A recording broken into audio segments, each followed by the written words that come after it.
You know that moment when you tell yourself, I'll start in 5 minutes, and then suddenly it's 2 hours later and you're watching random videos about penguins building nests? Yeah, we've all been there.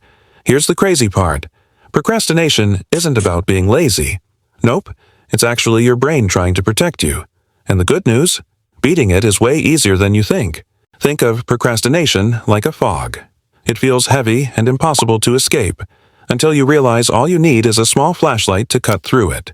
That flashlight is made of tiny, practical steps, not massive, life-changing resolutions.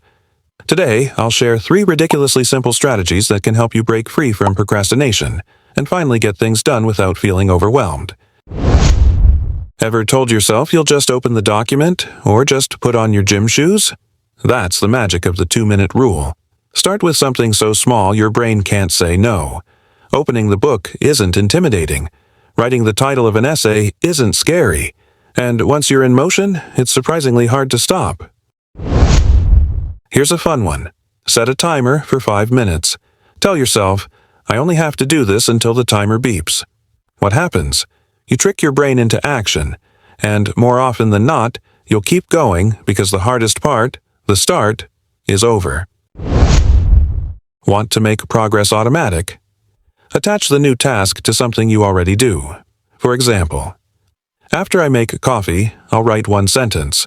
Or, after brushing my teeth, I'll review 1 flashcard. Reviewing a flashcard right after brushing your teeth links the new task to an existing habit, making it automatic and easier to do consistently. Simple, sneaky, effective. So remember, procrastination isn't a mountain you have to climb. It's a fog you can walk through with tiny, consistent steps. Start small, flip pressure into action, and stack habits onto your day. You don't need superhuman willpower. You just need momentum. And once you've got that, honestly, you're unstoppable.